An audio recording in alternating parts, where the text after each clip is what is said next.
This is the regular meeting of the Mobile City Council, Tuesday, October the 4th. Please stand for our invocation led by Reverend Allen Eldridge, Regency Church of Christ, and remain standing for the Pledge of Allegiance.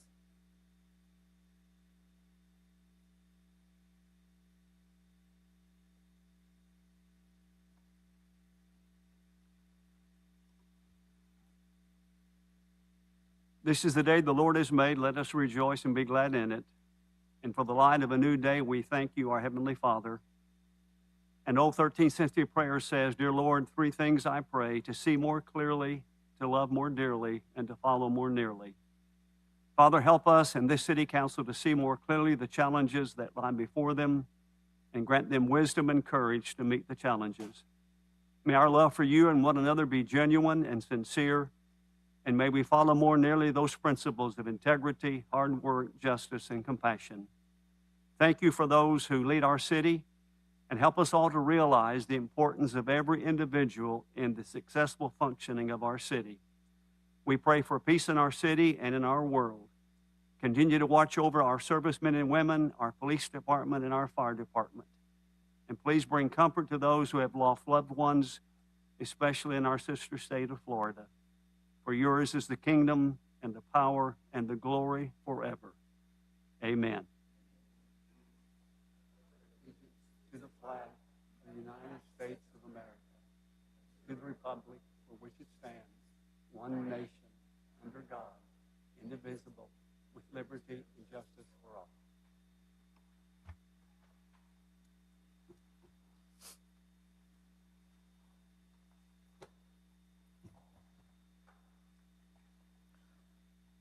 Roll call: President Small. Here. Vice President Gregory. Here.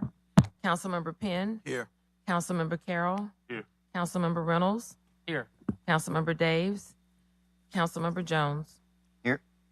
Statement of rules. And good morning, everyone. Good morning, everyone. Good morning. It's good to see everybody at our October 4th meeting. At this meeting, we do have rules. At this time, I ask if anyone has any type of electronic device, please, at this time, put on the off the vibrator position, the off of the vibrator position. Any person desiring to address the council must sign in indicating the resolution, the ordinance, appeal, or public hearing agenda item before entering the meeting. When addressing the council, the speaker must state his or her name and address. Any person desiring to speak to the council on a non-agenda item must contact the city clerk office no later than 2:00 p.m. the Thursday prior to the council meeting. The subject that he or she wishes to express must be identified and pertain to the city of Mobile business. Any person who has not given proper notice to the city clerk office and wishes to speak on a non-agenda item would not be allowed to address this council. Each speaker is allowed 3 minutes to address the council. A bell will sound to indicate the end of 2 minutes. 1 minute remains for summarizing. The second bell indicates the time has expired. When addressing the council, there is to be no personal address to any individual council members. All statements are to be made to the chair, who will recognize any council member who wishes to respond. To maintain decorum, there will be no undue applause and a public outcry allowed. Madam City Clerk. Approval of minutes of September 27th. Second. Been properly moved and second in the discussion. All in favor? Aye. All opposed? Communications from the mayor.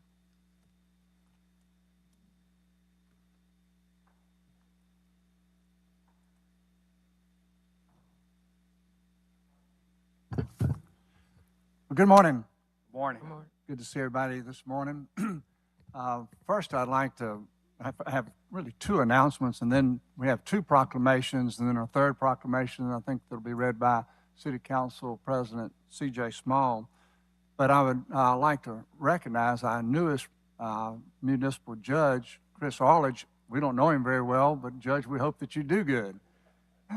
And sitting beside Judge is the new presiding judge, Carveen Adams. Judge, if you can stand up. Yep. We look forward to your service. Okay.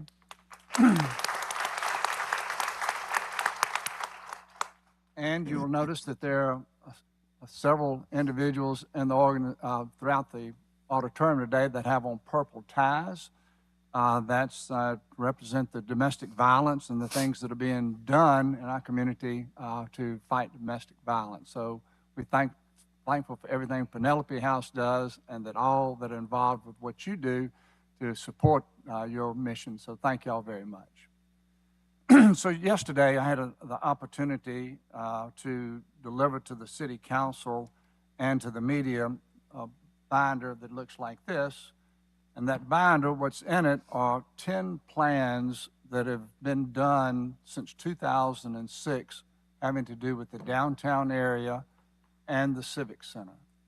A lot of conversation about what is the direction we should pursue going forward with the Civic Center. And like so many of us, I think that we are challenged to remember, what happened 3 years ago, 5 years ago, and certainly we can't remember what happened as far back as 2006. So we compiled all the information, the summaries and the pertinent pages of all the plans that have addressed that site, some of which just address that site tangentially because they were about the greater downtown area.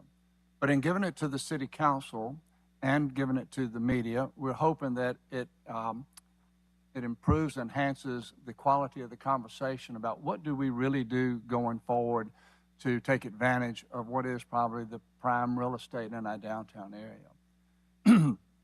I don't think anybody has a crystal ball to say exactly what will be there, but what you can derive from all of these plans, and there is some common themes in there of things that others think that we should do with that site.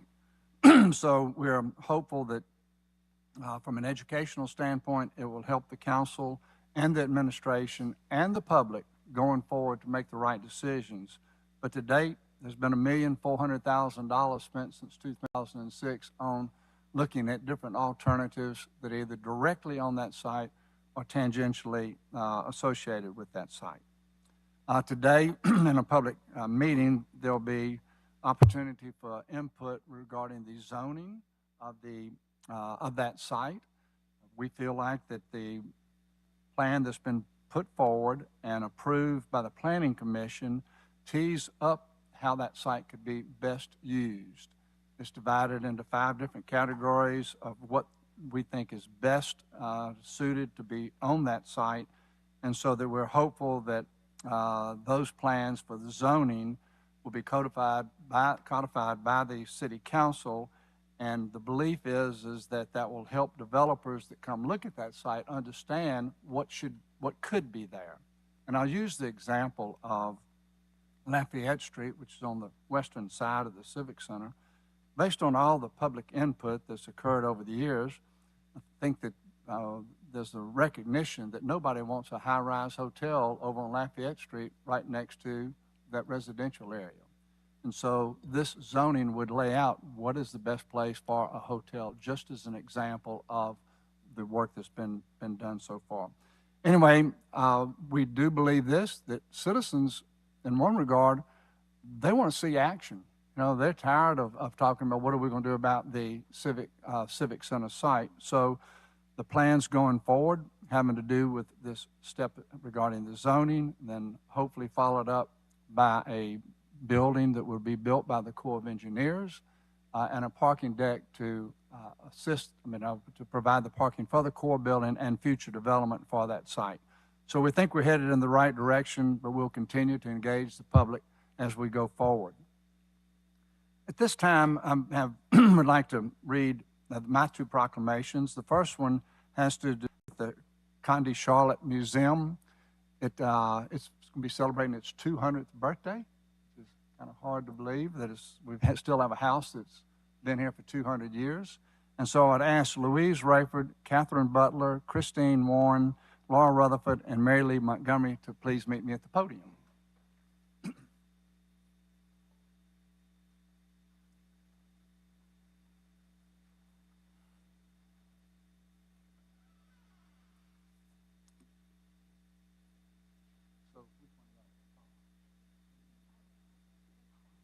Okay. Just teeing you up. Okay. So the proclamation reads, Located at the heart of Fort Condy Village, the Condy Charlotte Museum is owned, preserved, and operated by the National Society of the Colonial Dames of America in the state of Alabama. Listed on the National Register of Historic Places, the Condy Charlotte Museum is the gateway to Mobile's history. And whereas Jonathan and Elizabeth Kirkbride built the Condy Charlotte Museum in 1850 on the foundation of the city's first courthouse and jail dating back to 1822, and whereas the museum's mission is to preserve its historic structure and collection to interpret the history of the site and the influence of those who have flown their flags over the city, France, England, Spain, the Confederate States of America, and the United States of America. And whereas the Condy Charlotte Museum and its collections are used as tools to educate the public around local, regional, and national history, now therefore I, William S. Stimson, the 108th Mayor of the City of Mobile, do hereby officially recognize October 6, 2022 as the Condy Charlotte Museum House Bicentennial. Congratulations.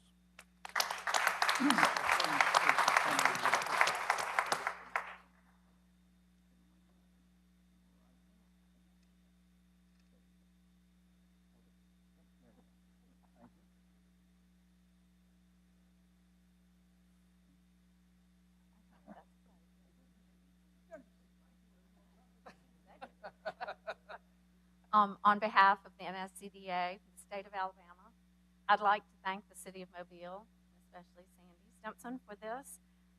We hope to preserve and protect and encourage people to come and visit. We have programming that is open to all citizens of the city of Mobile, and we are just hoping that this property will continue to enhance our city for 200 more years. Thank you.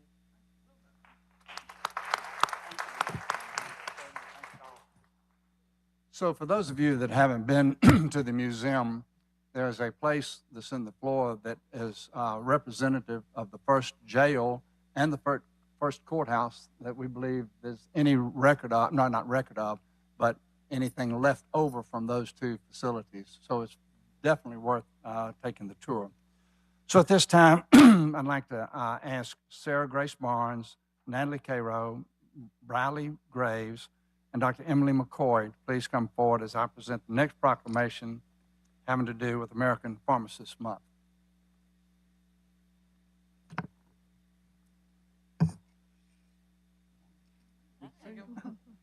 The proclamation reads, whereas pharmacy is one of the oldest of the health professions concerned with the health and well-being of all people, the use of medication as a cost-effective alternative to more expensive medical procedures is becoming a major force and moderating overall healthcare costs.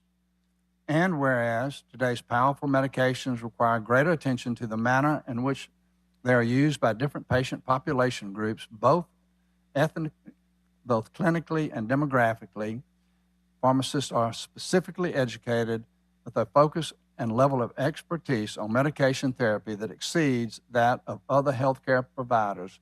And whereas pharmacists provide both expertise and accessibility, which are crucial to patients fully optimizing access to medications and provide patient care that ensures optimal medication therapy outcomes. And whereas the American Pharmacists Association, the Auburn University Harrison College of Pharmacy, and the American Pharmacy Association Academy of Student Pharmacists have declared October as American Pharmacists Month with the theme, Pharmacists, Easy to Reach, Ready to Help. Now, therefore, I, William S. Stimson, the 108th Mayor of the City of Mobile, do hereby proclaim October 4th, 2022 as American Pharmacists Month in the City of Mobile. Congratulations.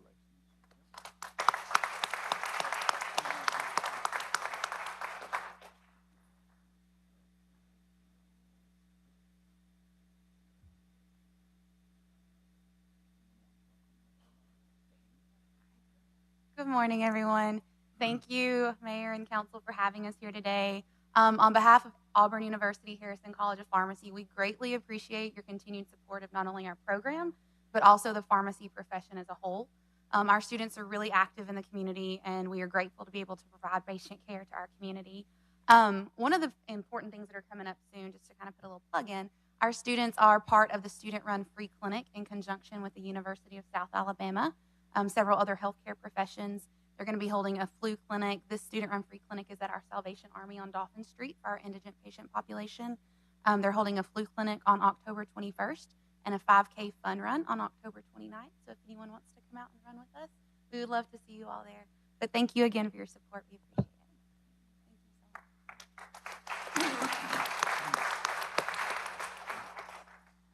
So for those that are sitting this way, looking that way, you notice that I left one of the judges out. It was a very special judge. Recently retired presiding judge Holmes Whidden. So I'll leave it at that, Mr. President. That concludes my remarks. It's up to you now.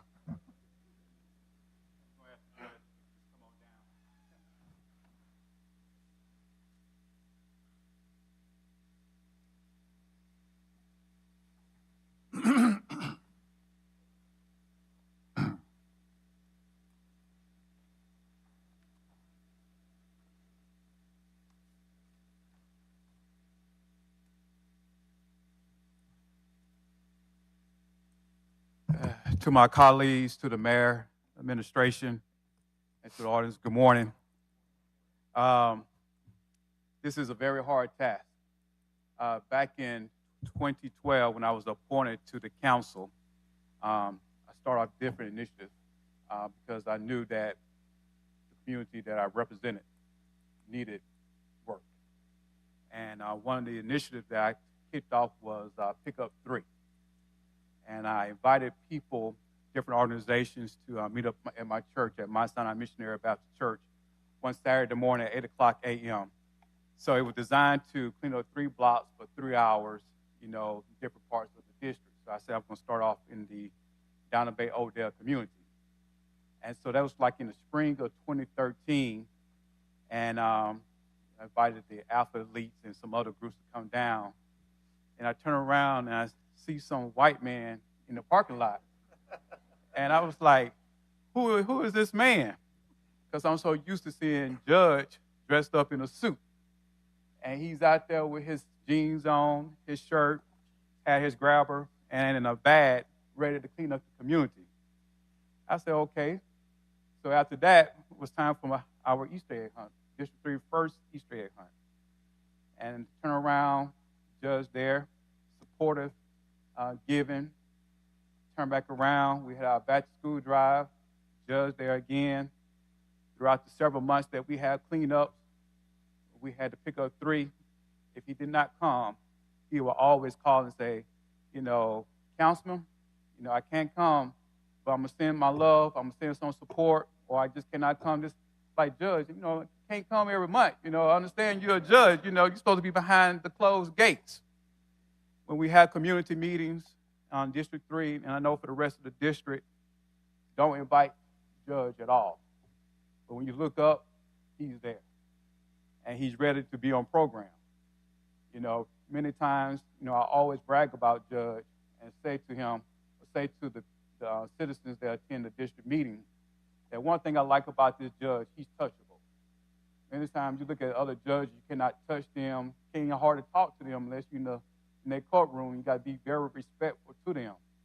But this one particular judge that's on the side of me, no matter what district, what community, what side of the neighborhood the meeting was on, he would always show up and be ready to answer questions that citizens have. If it's regarding to blight, to tickets that they have received from the police department, Judge Whidden was always there. And the person that had to fill your shoes, they got a lot to fill up. Because a person like you, not just a judge, but just a person like you, is very hard to find this day and time. And again, it's hard for me to stand up here and just, you know, present this proclamation to you, which we supposed to have done it last Tuesday, but understand that you had some surgery you had to go through and everything. But after your retirement, we wanted to bring you back in and just at least tell you bye officially in front of the city of Mobile. But we thank you so much for your hard work. But just to give you this resolution, not proclamation, but resolution, it says, whereas today we gather to celebrate the Honorable Alvin Holmes Wendell Jr., and congratulate him on his retirement from the city of Mobile, where he has served over 33 years as one of our city's most highly regarded municipal judge. And whereas Holmes Whidden was a 1972 graduate of the University of South Alabama, receiving a BA in political science and economics, and he was a 1976 graduate of the Cumberland School of Law. Whereas after graduation, Honorable Judge Whidden had a private practice of law until he accepted a position to serve the city of Saraland Municipal Court in 1982. And whereas in 1989, Judge was appointed as assistant judge for the city of Mobile Municipal Court, and he was sworn in as the city's first environmental judge on February 5th, 1992, as the full-time judge of the city of Mobile Municipal Court judge on September 28, 2006, and appointed as presiding judge on October 1st, 2006. And whereas he has long recognized for his active community involvement and his leadership in bringing the environmental court to the streets. I think Fred Richardson had you do that, didn't he? Street justice. And to various communities throughout the city of Mobile, making it possible for all people to attend and participate in the positive judicial process. Whereas Judge Whidden has also served as the vice president and 2 terms as president of the Alabama Municipal Judge Association, and has led the Mobile Municipal Court in becoming the example in the state of Alabama judicial standards, ethics, and technology. He is a successful speaker and presenter throughout the state of Alabama, providing essential information to other municipalities to enhance the high levels of service and justice. Now, therefore, let it be resolved that the Council of the City of Mobile, along with the mayor, hereby gratefully record and extend their sincere appreciation to the Honorable Judge Alvin Holmes Wendell Jr. for his dedication and excellent service rendered to the City of Mobile, and wishes him much enjoyment in the coming years and success in his endeavors following his retirement. Done at the City of Mobile, Alabama, this 27th day of September 2002, signed by the mayor and all 7 council members. Congratulations.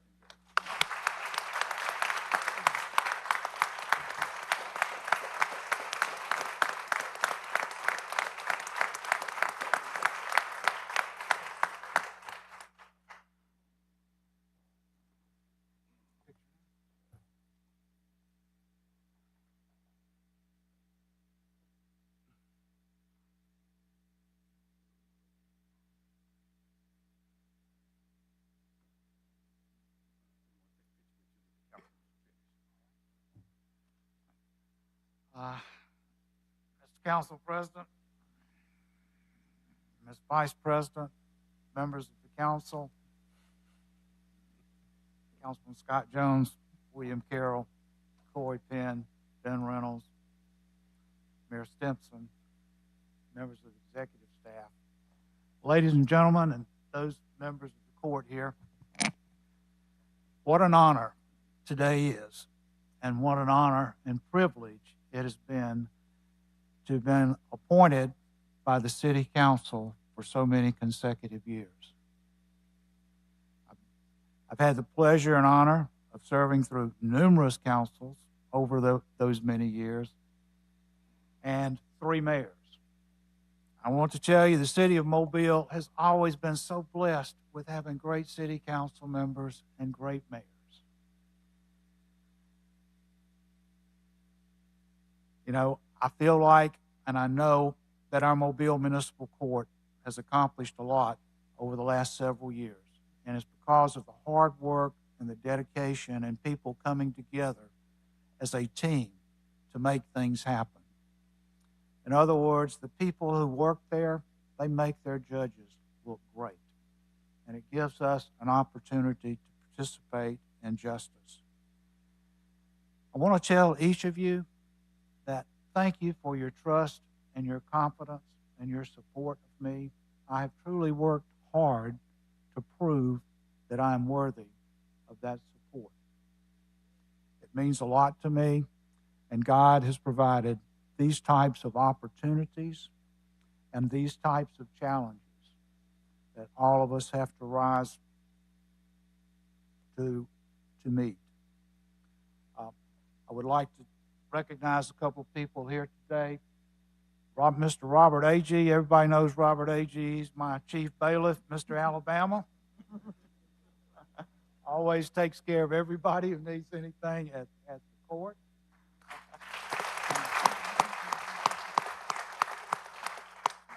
We have Mr. Chris Arledge, and he is our new judge. And let me tell you, y'all did well. I mean, he is stepped right in there. He is right up at the front, and I just want to tell you, Judge, I appreciate all the scholarly approach that you have taken in our discussion. We are really fortunate to have such a legal scholar with us. Thank you so much, Judge.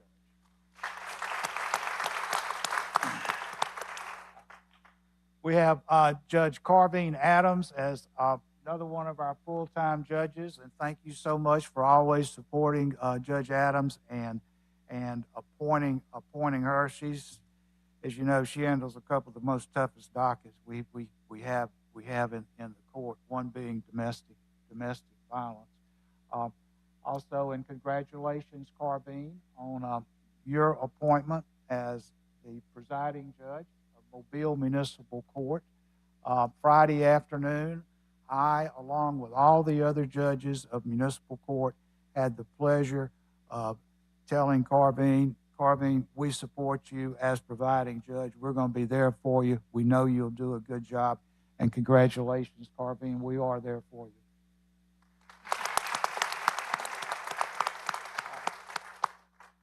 We have the people who really make things happen in the court here today. First of all is the judge's secretary, Ms. Wanda Newberry. For those of you who got to come to the retirement reception, we just had a big outpouring of people for that, and people said they've never seen that room, the multipurpose room, decorated to the extent it was. And we have Wanda, we have Debbie McGowan, our director of courts, who's in charge of all the personnel, and we have our most special person, Miss Angela Miller, our chief clerk, and those ladies together, let me tell you, there are three great bosses for us judges to have.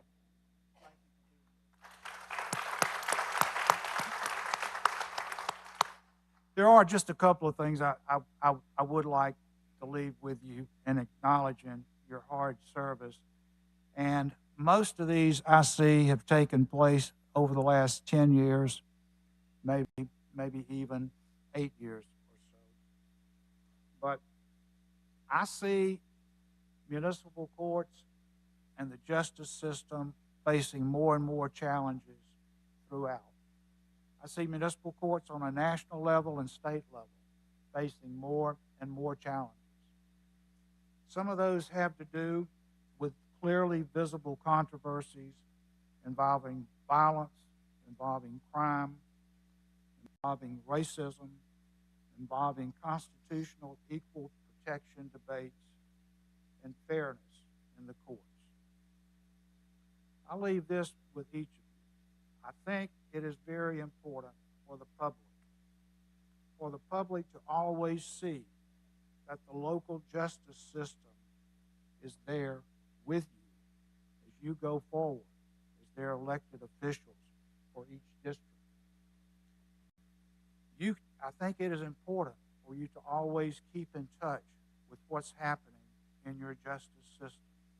And I think it's incumbent on your municipal court to be there for you so you have that opportunity.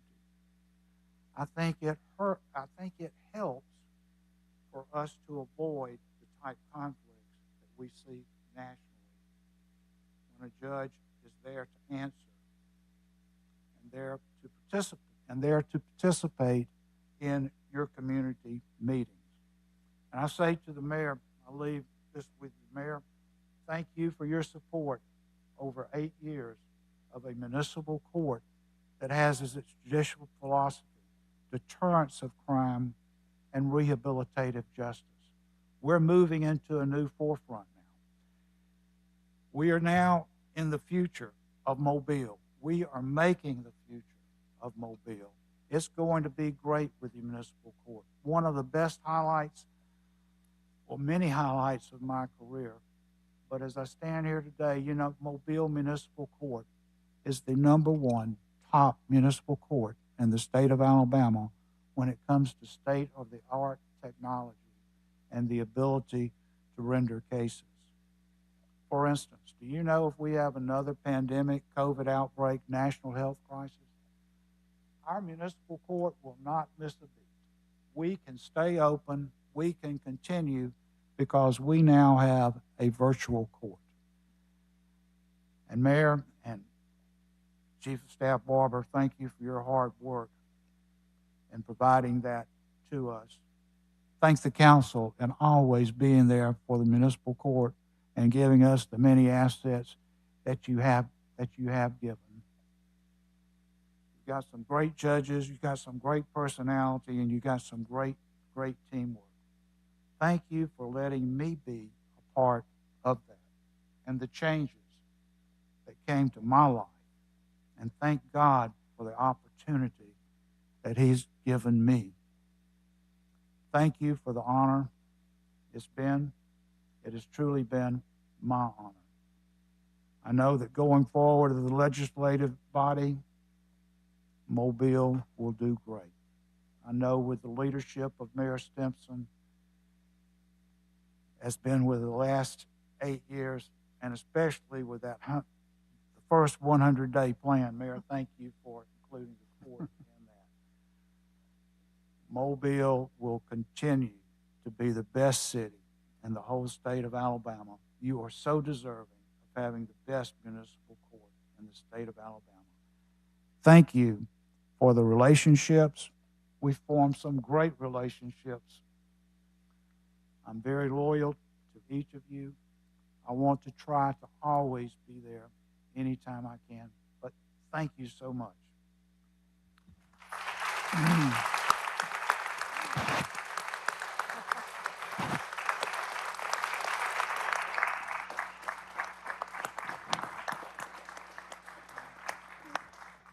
Mr. President, as you're making your way back, I'll take a moment of privilege and just make a comment for those that are here. Tomorrow and in years to come, when people ask me about Holmes Whidden, what I'm going to say is that he finished strong. And what I mean by that is most people, as they approach retirement, they just coast through the retirement. That's not what Judge Whidden did. He embraced the most technologically advanced municipal court system in the state of Alabama and learned how to execute it, which is an amazing for a guy as old as you, Judge.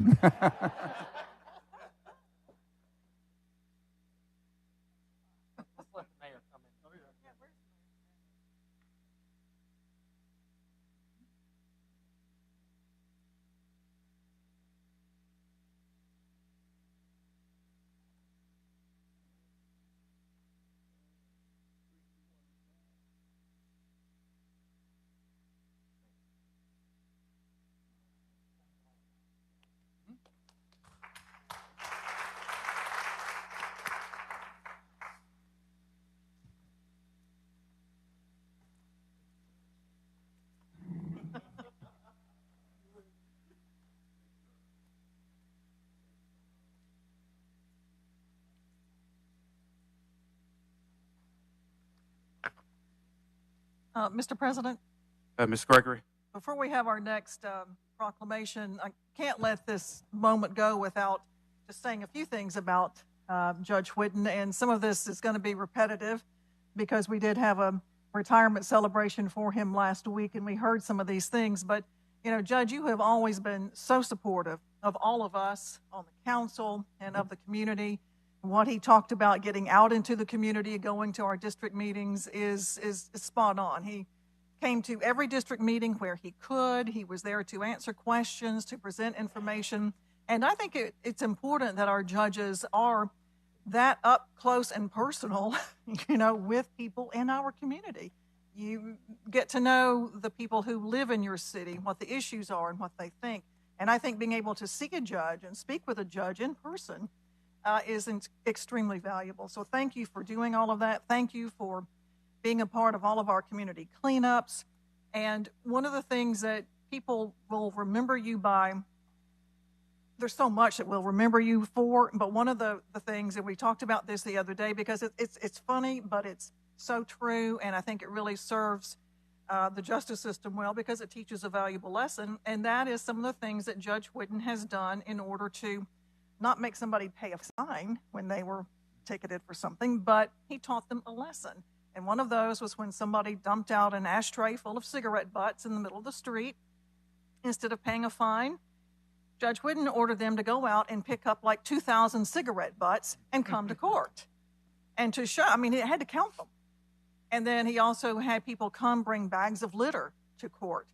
And I think that really does teach a valuable lesson to people who may just say, well, I'll just write a check and go on their way. But I think that is one of the things that Judge Whidden was known for in doing things like that. And the justice to the streets, yeah, you know, Fred Richardson started that, but I followed suit. We had the judge come out and conduct environmental court in Hillsdale. And what we did was we did a neighborhood sweep about a couple of weeks prior to the court date. So people in the neighborhood were ticketed, had to go to court in their neighborhood with their neighbors. So that too, of course, bringing justice to the streets so people can see what court is about and be a part of it. But it also taught them a very valuable lesson as well, because it's embarrassing when you have to go to court because your grass was too high, or you have a blighted property, or you've been speeding, whatever the issue was, and you have to go to court in front of all of your neighbors, you know. So those are just really, I think, creative, out-of-the-box things that we can do, continue to do, hopefully, Judge, in municipal court. And again, just thank you for your service. You know, you thank us, but we thank you for your years of service to this city and for everything that you have done, and just the spotlight, that wonderful spotlight that you have been able to shine on our city through your service. So thank you. Thank you. Thank you. Thank you again. Mr. President, Mr. Carroll. being that I missed the honorable judge's retirement party, and that Gina has said just about everything that can be said about the judge, I'll just give a few examples.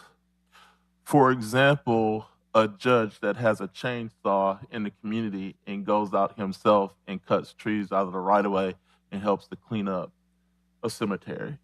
For example, a judge that holds environmental court in St. Augustine. For example, a judge who helps get people into an old cemetery that I call behind the graveyard next to the Catholic cemetery to help get the front of it cleaned up and still needs help. For example, a man that just doesn't sit on the bench, but a man that does what the bench requires to be done. His example said, and his actions said, more than the bench could ever say. These are the kinds of people that we want in our community. These are the people that we want our kids to pattern their lives after. This is the kind of man that I am proud to call my friend. Judge, love you to death. Can't wait to keep working with you. Wow. And have a happy retirement. Thank you, Councilman Carroll. Mr. Thank President. you to each of the councilmen. Thank you, Gina. Thank everyone. Councilman Jones. Yeah, I'd be remiss if I didn't say thank you for what you've done for the city, people of the city. You know, the invite to come and visit your court and see what you do with the gun court told me all I needed to know in 5 minutes. I watched the respect that the officers of the court and the people in the court, both on the prosecution side and the defense side, had for Judge Whidden. And that speaks volumes. I watched you execute justice unbiased in a manner that sought to create change. And I'm sure that throughout the years that you have been on that bench, you have had a positive impact on many lives of people in this city that have gone to other places. I remember my first district meeting I remember you being there, and we were talking afterwards. I'm like, I didn't know you lived in my district. And your response was, I don't. And that spoke volumes to me. You know, as I look up here, there's 7 city councilors, and there's a whole lot of district meetings that take place. And that's a lot of time that you don't have to spend, but you do. So you definitely have the pulse of what's going on in the communities, and I think that resonates well as you handed out your findings and your judgments on the court. We have a couple of TV crews here, and you know I'm a fan of Judge Judy. I'd be a bigger fan of Judge Whidden. You know, maybe we can see you on TV one day. But you know, God bless, Godspeed. It's such an honor to know you and to have gotten to know you the way that we do. You are truly a consummate professional, and I call a dear friend. Look forward to continuing that friendship in the days ahead. Thank you, Judge. But thank you, Councilman Jones. Mr. President. Mr. Penn. Judge, it's been, I think it's about 10 months now since I've been in this seat. You truly are an amazing person. You have been to every community meeting. I had 5 community meetings. You had every meeting. I don't even have to ask you, you there. You came to my Christmas party. My grandmother loved you. But that's amazing. Like, you're a family now. Like, my mother, my grandmother, they ask about you. How Judge is doing? How Judge Whidden doing? You are part of my family. You came to the Christmas party, and there's some kids who was there from the Boys and Girls Club in the community. They never met a judge before, but they met you. Exposure. And I'm so grateful for you and what you have accomplished. And I look forward. And again, you're not just, you're family. You're my judge, and you will always be my judge. I love you, and many blessings to you. Thank you so much, Councilman Penn. Thank you again, ladies and gentlemen. Mayor. Congratulations again. Thank you.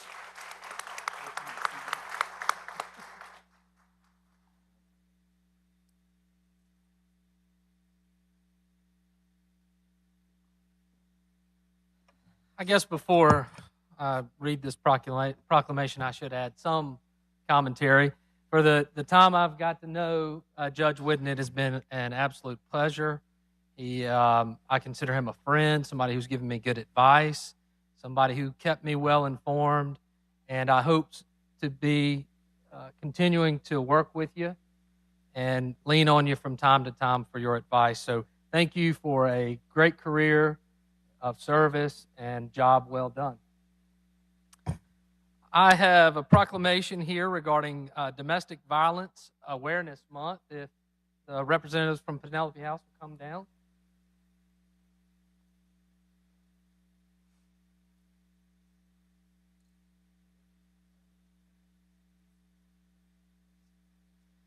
All right, I'm going to read this proclamation.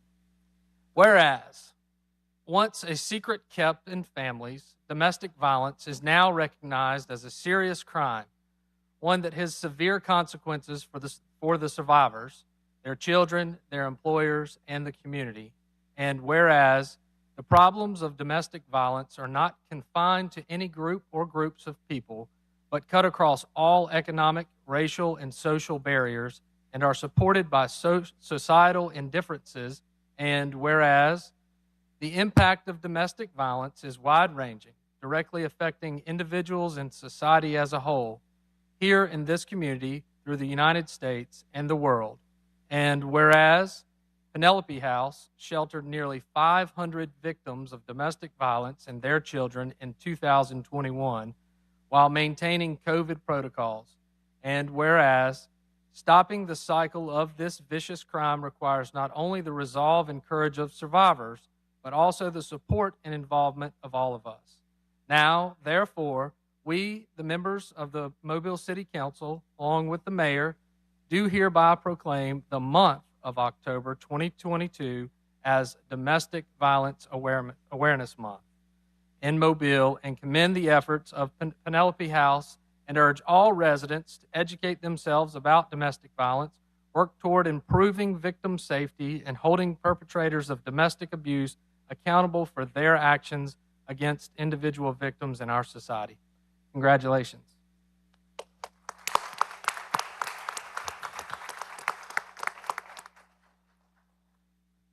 Mr. President. Yeah, just while they're taking pictures, I just want to say thank you so much to what y'all do. There's a memory that is forever etched in my mind when I was a commander in Korea, and I got called about 2 a.m., and I went to the hospital in Osan, and one of my female soldiers' husbands decided that he would take his anger against her out with a baseball bat. And I walked into the hospital, and I didn't even recognize who she was. He totally destroyed her face. She was on life support for 48 hours. And it was an organization like y'all's that existed in Korea that came to her aid and gave her legal advice and gave her love and comfort when she didn't have a family there. So thank you so much for what you do, who you are, and the services that you provide. Thank you. I'm Tony Ann Torrance. I'm the executive director, and I probably can't follow that much better. Sadly, domestic violence is throughout your districts in our city, around the world.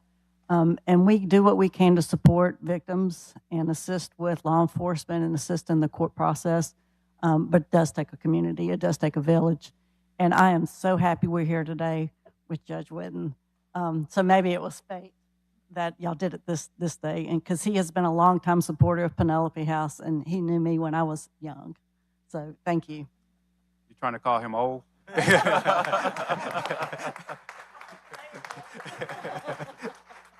But thank you all so much for y'all hard work that you give our community. Thank you again. Madam Clerk. Mr. President. Mr. Carroll. But before we move on, the mayor mentioned the information given to the council constantly, but I'm a little confused.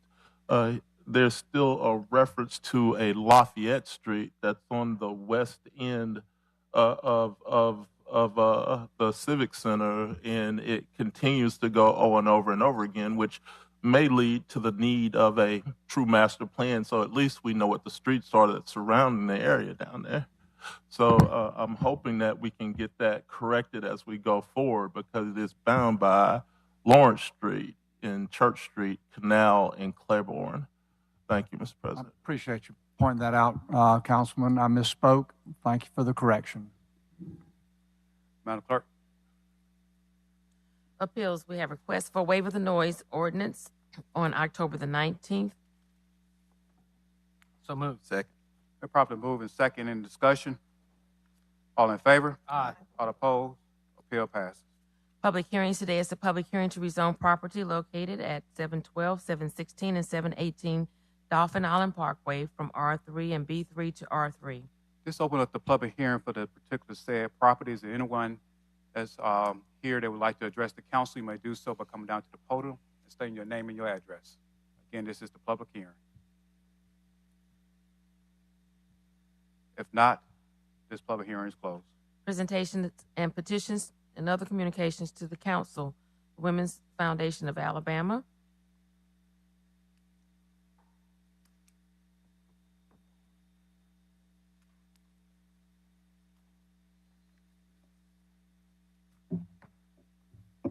Good morning, Morning. Council President Small, Vice President Gregory, council members, Mayor Stimson.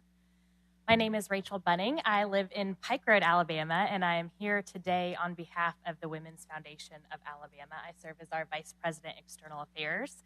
I'm here with my colleague, Macy Benson, who serves as our Development Director. We are a community-driven foundation impacting the world around us by accelerating economic opportunity for women. We are Alabama's first and only philanthropic foundation solely focused on serving women and girls. And last year, we expanded our footprint. For 25 years, we were Birmingham-centric and focused, and as of last October, we became a statewide organization because we are preparing Alabama for a future where power and possibility are not limited by gender, race, or place. At Women's Foundation of Alabama, we leverage our influence by engaging in philanthropy. It is the heart of everything that we do, and we know it's a crucial endeavor because less than 1.9% of charitable giving in the United States is going towards women and girls. We scale our research. We commission and disseminate research with a gender lens. The folders in front of you have our latest research reports, and I'll talk in a minute about some Mobile-specific data that's included in those.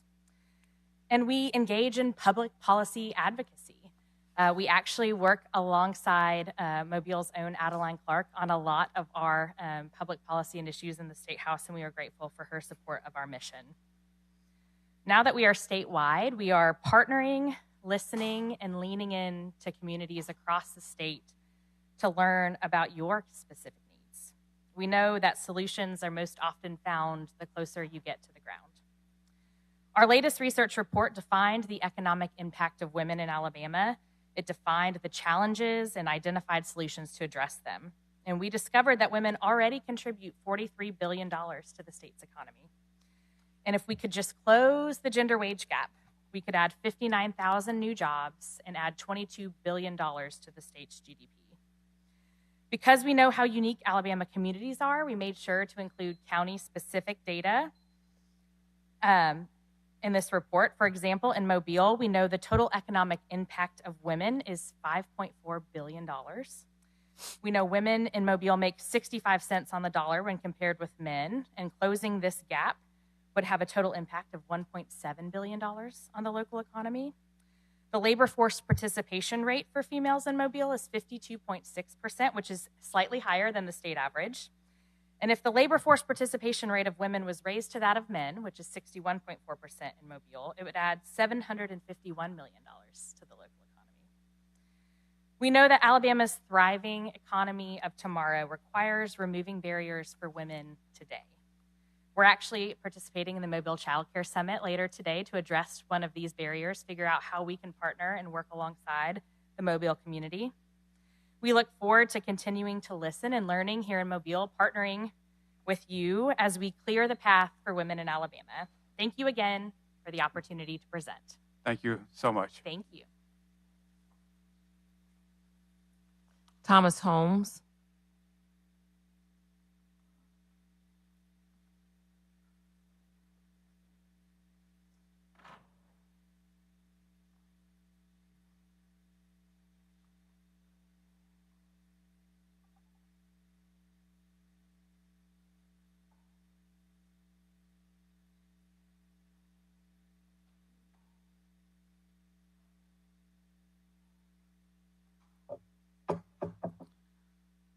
Morning.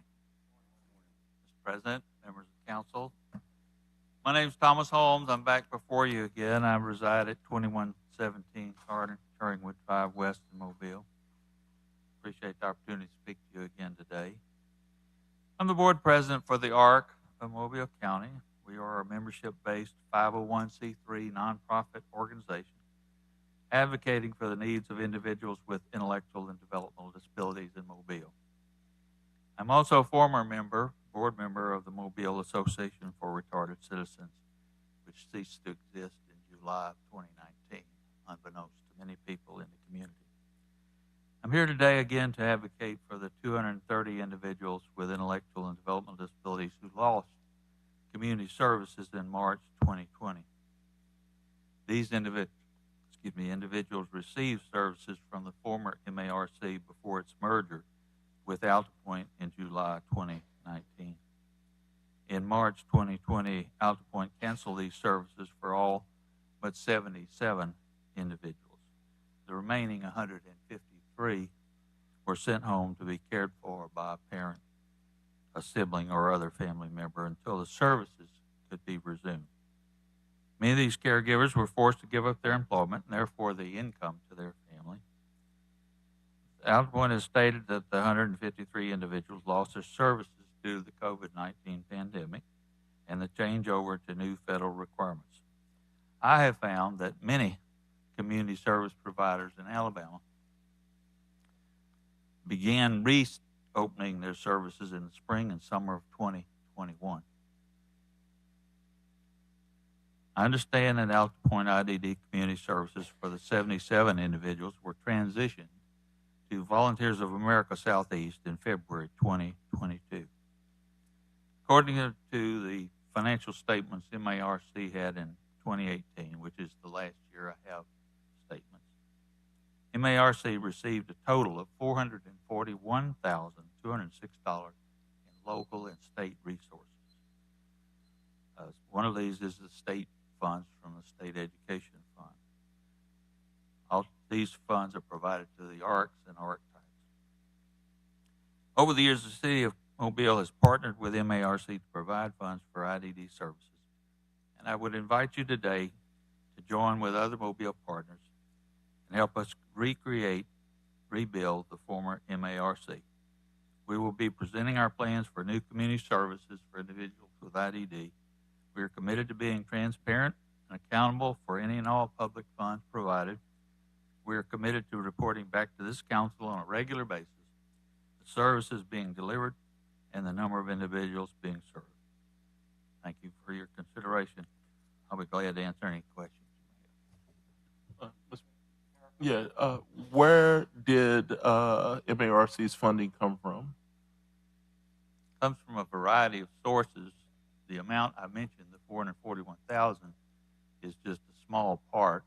The remainder, there's several $1 million in federal Medicaid dollars that support individuals with intellectual developmental disability services in the community. But you have to match those with state and local resources. And you said it doesn't exist like it used to. No, the Mobile Association was dissolved in July of 2019. Why? Because it merged with Alta Point. And Alta Point dissolved the services? They did in 2020.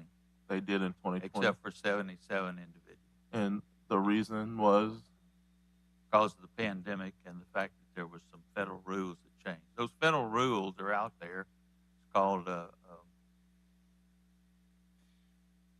I'll look it up. But anyway, the fact is that the rules are changing. But there are many providers, including most of the local chapters of the ARC in Alabama, are still open, still doing day services every day. And it started last year in the spring and summer.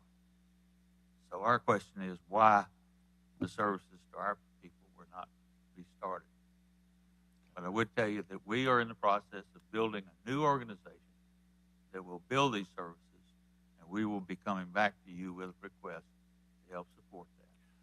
Well, thank you. I really appreciate their services, too. I used to buy all of our historic lattice panels from MARC, the best constructed lattice panels for historic property in the state of Alabama.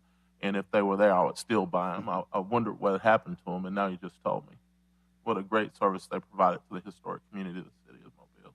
Thank you. Appreciate it. Mr. President? Mr. Jones? Yeah.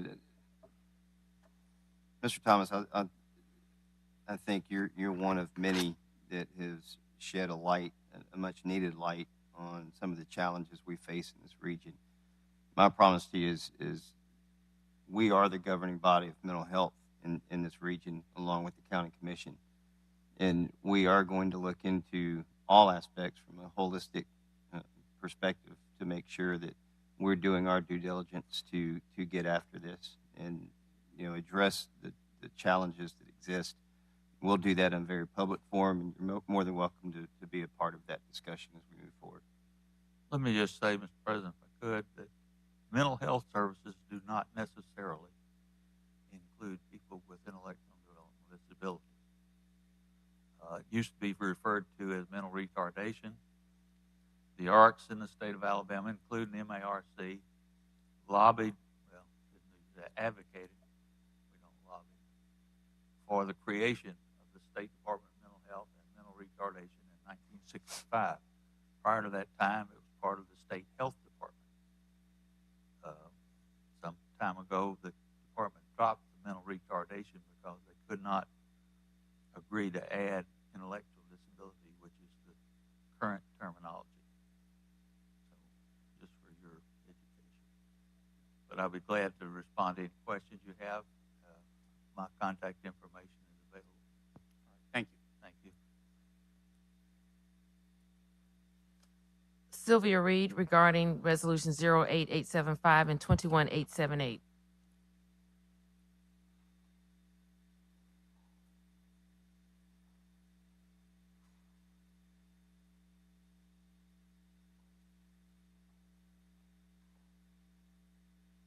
My name is Sylvia Reed, and glad to be here in your presence. I live at 1783 Princeton Wood Drive West, and my concern today is on the issue that of the Durango cars, that vehicles that are being submitted for purchase.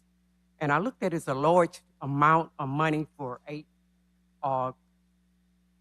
Durango vehicles that's supposed to be submitted to the police department. And also the name Prime, we would say Prime, I forgot his name, John Prime, that also had submitted it, and that Mayor Simpson also was the person that also recommended. But that is a lot of money and for Dodge Durango cars. And the equipment, I don't know what they're putting in those cars, but I'm concerned again about the finance of the city. And I'm concerned because I have some stolen retirements also that are missing, I believe, in the city of Mobile, being heavily used in the business of Mobile. So I think that should be considered, and I think the cars are being just brought at random, and that according to people's own personal agenda. Vehicles has gone extremely mad in purchasing when it comes to the city of Mobile. And then they're piling them up on junkyards, shaft junkyards, police junkyards. I mean, at random because they are so easily purchased. So I want you all to consider that. And that is all I want to say on that one. And I was listening at you all congratulating the judge for leaving. He sounded like a wonderful man, and I want to say I missed his stay here because he sounded like a really great man to have known.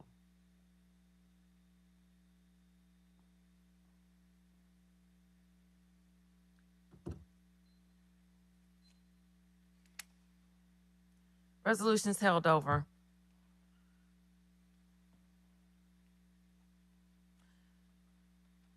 (01854) authorized foreign trade zone operator agreement with International Warehousing and Shipping LLC.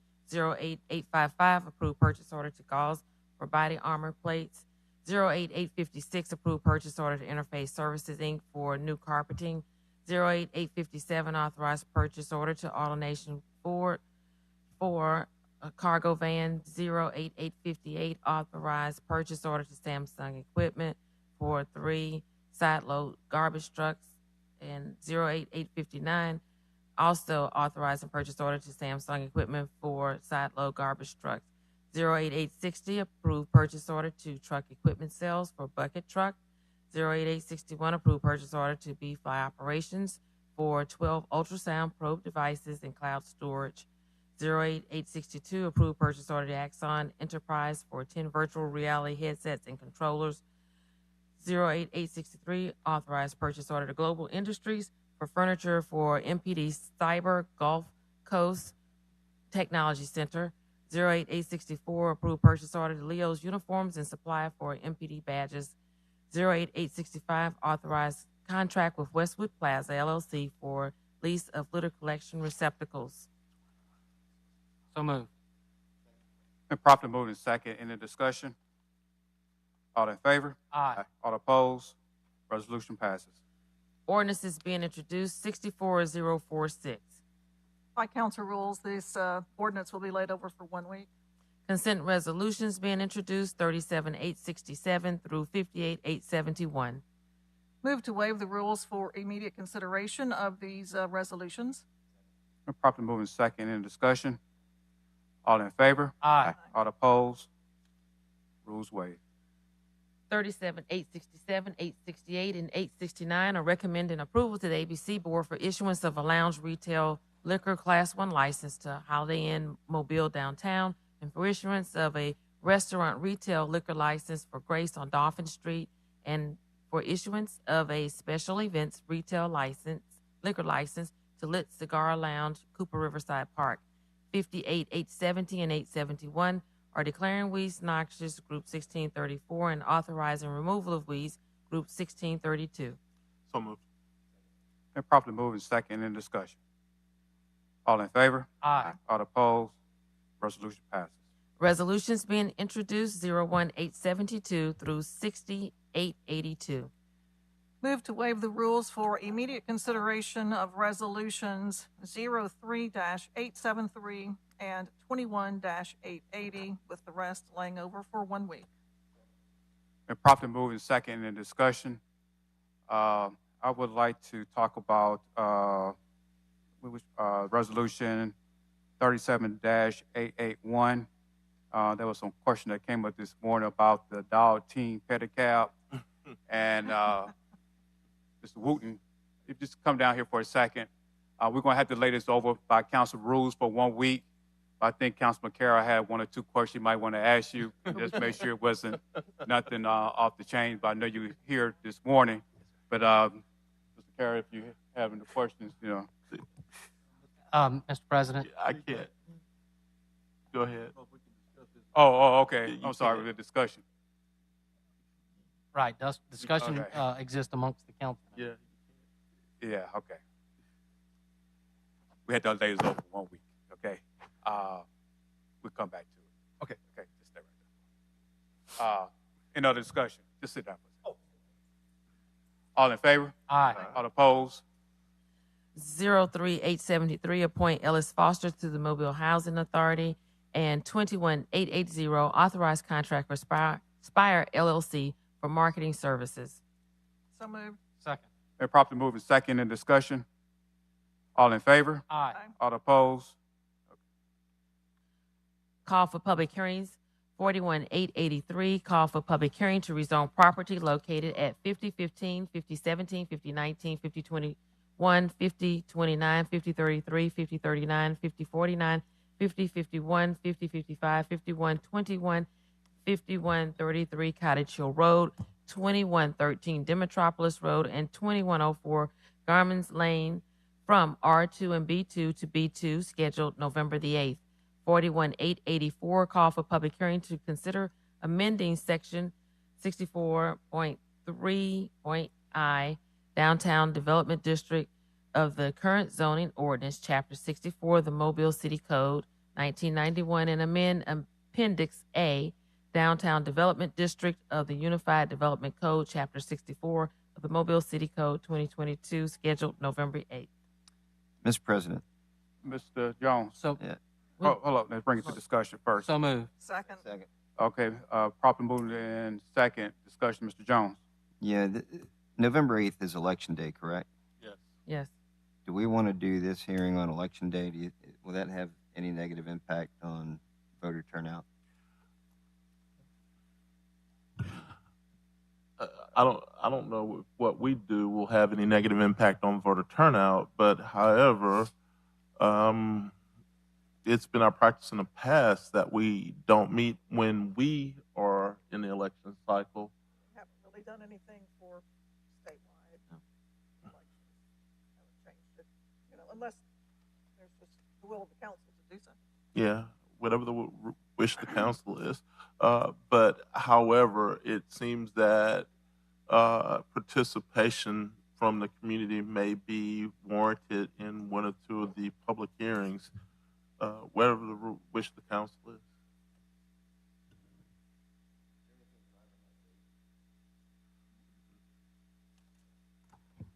Nobody's here from the administration to respond to that. That's just probably the first date after the 30 days period, which, to keep the general timeline for the development that we've been talking about, is preferred versus pushing it, because it just pushes everything to the right. So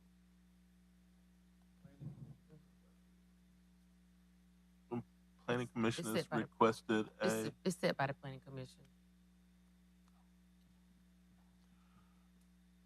So we have to follow suit with that, or could we move it to the next week? That's the question. I make a motion to move the public hearing to the following week, which I believe is November 15th. Been properly moved and second to move this meeting to November the 15th. All in favor? Aye. All opposed? Move to November 15th. So that's on both public hearings. That was No, just that was just on the downtown. Oh, okay. I'm sorry, 41,884. So we need to go back and call it for the, yeah. Okay, do I have a motion? So moved. I make a motion to amend item 41-884 to change the date to November 15th. So we already voted. We already done We already voted on Oh, that. sorry. Changing. So we just voting to call the public hearing on that particular date. Gotcha. Yes. Want to make a motion to call that date, Mr. Reynolds? Uh, Make a Mm, motion. Has come from you, as amended. It's as amended. As amended. As Has come amended. from you. Okay. Okay, as amended, we're going to go ahead and call the public hearing for November the 15th. Do I have a second? Second. Okay, properly moving second in discussion. All in favor? Aye. All opposed? Public hearing is called for November the 15th. Announcements. I'm going to start off this morning. Mr. Whidden, you just come down and just ask one or two questions that Mr. Carroll had about your company. Just trying to see exactly what you have. Just give us 30 seconds. Okay. First of all, good morning. My name is Kedrick Wooten, 7653 Blakely Oaks Drive North. Basically, it's just a pedicab company. I think I get the concern with the name of the pedicab company, Dog Team. I received 2 phone calls from 2 magazines around the area, and they were concerned I was going to be running a team of dogs down Dolphin Street. So let me just say now, it's not that type of business. It's a standard pedicab service that I want to provide in the entertainment district. And I would like to say I've been knowing Mr. Whidden for a long time. Sure. And a very productive citizen in the city of Mobile. Thank you. And looking forward for this coming back to council next week. Any other questions from this council? Mr. President, I thought it would have been very interesting to hear mush mush on Dolphin Street. Okay. Thank you so much. All right, thank you. Also, I would like to remind the citizens we were scheduled to have a district meeting on this evening, but we had to move the meeting back to November the 7th, especially for the Maysville community, which will be on November the 7th at 6 o'clock p.m. at the Revelation Baptist Church. We will be addressing some concerns regarding blight, overgrown grass, and affordable housing. We're also going to invite the Housing Board to come to the particular meeting. Again, this will be held on Monday, November the 7th at 6 o'clock p.m. And the following week, we will have another meeting on the other side of the district, which will be at Mertz Magnet School of Math, Science, and Technology, 2815 Government Boulevard. This will be on Monday, November 14th at 6 o'clock p.m. And again, we're also going to be addressing concerns of blight, overgrown grass, and also affordable housing. If any citizen would like anything particular they would like to address at either one of the meetings, please contact my office by November the 4th, which is a Friday, at area code 251-208-7441, or either email me at cj.small@cityofmobile.org. Again, those meetings will be on Monday, November the 7th, and also Monday, November the 14th. Also, we know that the holidays is coming up.